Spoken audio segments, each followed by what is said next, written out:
ಬೀದರ್ ಜಿಲ್ಲಾಡಳಿತದ ವತಿಯಿಂದ 80ನೇ ಸ್ವಾತಂತ್ರ್ಯ ದಿನಾಚರಣೆಯನ್ನು ಆಚರಿಸಲಾಯಿತು. ಬೀದರ್ ಜಿಲ್ಲಾ ಉಸ್ತುವಾರಿ ಸಚಿವ ಈಶ್ವರ್ ಖಂಡ್ರೆ ಧ್ವಜಾರೋಹಣ ನೆರವೇರಿಸಿದರು.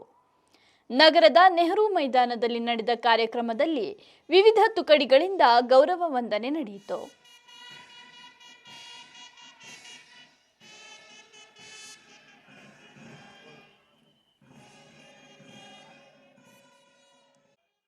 ನಂತರ ಮಾತನಾಡಿದ ಅವರು, ಗ್ರಾಮಗಳ ಅಭಿವೃದ್ಧಿಗೆ ಹೆಚ್ಚಿನ ಒತ್ತು ನೀಡಿ ವಿಬಿಜಿ ರಾಮ್ಜಿ ಯೋಜನೆಯನ್ನು ಸಮರ್ಪಕವಾಗಿ ಜಾರಿಗೊಳಿಸುವ ಮೂಲಕ ಬಡವರ ಕೈ ಬಲಪಡಿಸಲಾಗುವುದು ಎಂದು ತಿಳಿಸಿದರು. ಕಾರ್ಯಕ್ರಮದಲ್ಲಿ ವಿವಿಧ ಶಾಲೆಗಳ ಮಕ್ಕಳು ದೇಶಭಕ್ತಿ ಗೀತೆಗಳಿಗೆ ನೃತ್ಯ ಪ್ರದರ್ಶಿಸಿದರು.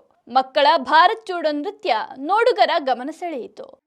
ಕಾರ್ಯಕ್ರಮದಲ್ಲಿ ಸಂಸದ ಸಾಗರ್ ಖಂಡ್ರೆ, ಶಾಸಕ ರಹೀಂ ಖಾನ್, ಡಾಕ್ಟರ್ ಶೈಲೇಂದ್ರ ಬೆಲ್ದಾಳೆ, ಬುಡಾ ಅಧ್ಯಕ್ಷ ಬಸವರಾಜ್ ಜಾಬಶೆಟ್ಟಿ, ಒಐಎ ಭೀಮರಾವ್ ಪಾಟೀಲ್, ಜಿಲ್ಲಾಧಿಕಾರಿ ಶಿಲ್ಪಾ ಶರ್ಮಾ ಹಾಗೂ ಸಿಇಒ ಡಾಕ್ಟರ್ ಗಿರೀಶ್ ಬದೋಲೆ ಸೇರಿದಂತೆ ಹಲವು ಗಣ್ಯರು ಉಪಸ್ಥಿತರಿದ್ದರು.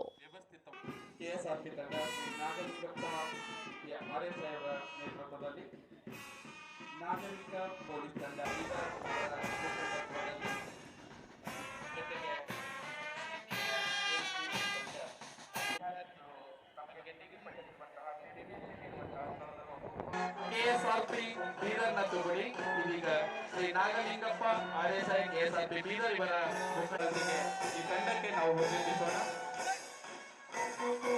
ಸುಂದರವಾದಂತಹ ವ್ಯವಸ್ಥಿತವಾದಂತಹ ಹೆಜ್ಜೆಯ ಮೇಲೆ ಹೆಜ್ಜೆಯನ್ನು ಹಾಕುತ್ತಾ ಇದೀಗ ಮೂರನೆಯ ತಂಡ ನಾಗರಿಕ ಪೊಲೀಸ್ ತಂಡ ಶ್ರೀ ಮಾಸೂಮಿಯ ಪಿಎಸ್ಐ ದೇವಡ ಪೊಲೀಸ್ ಠಾಣೆ ಇವರ ಮುಖಂಡತ್ವದಲ್ಲಿ ವೇದಿಕೆಯ ಮುಂಭಾಗದಿಂದ ಹಾದು ಹೋಗ್ತಾ ಇದೆ. ಜೋರಾದ ಚಪ್ಪಾಳೆಯೊಂದಿಗೆ ಗೃಹ ರಕ್ಷಕ ತಂಡದವರಿಗೆ ನಾವು ಚಪ್ಪಾಳೆ ತಟ್ಟೋಣ. ಇದೀಗ ಅರಣ್ಯ ಇಲಾಖೆಯ ತಂಡ ನೇತೃತ್ವದಲ್ಲಿ ಹಾದು ಹೋಗ್ತಾ ಇದೆ. ಕೊನೆಯದಾಗಿ ಸೇವಾದಳ ಬೀದರ್ನ ತಂಡ ಸಂಜೀತ್ ಕುಮಾರ್ ಮುಖಂಡತ್ವದಲ್ಲಿ ವೇದಿಕೆಯ ಮುಂಭಾಗದಿಂದ ಹಾದು ಹೋಗ್ತಾ ಇದೆ. ಆ ತಂಡದವರಿಗೆ ಜೋರಾದ ಚಪ್ಪಾಳೆಗೆ ನಾವು ಸ್ವಾಗತಿಸೋಣ. ಅತ್ಯಂತ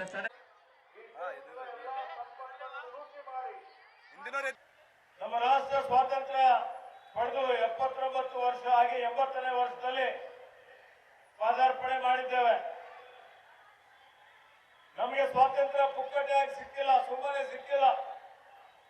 ಇವತ್ತು ರಾಷ್ಟ್ರಪಿತ ಮಹಾತ್ಮ ಗಾಂಧೀಜಿಯವರ ನೇತೃತ್ವದಲ್ಲಿ ಈ ಜಗತ್ತಿಗೆ ಮಾದರಿ ಆಗುವಂತಹ ರೀತಿಯಲ್ಲಿ ಸತ್ಯ ಅಹಿಂಸೆಯ ಒಂದು ಮಾದರಿಯಲ್ಲಿ ಚಳವಳಿಯ ಮುಖಾಂತರ ಇವತ್ತು ಬಹಳಷ್ಟು ಹೋರಾಟ ನಡೀತದೆ.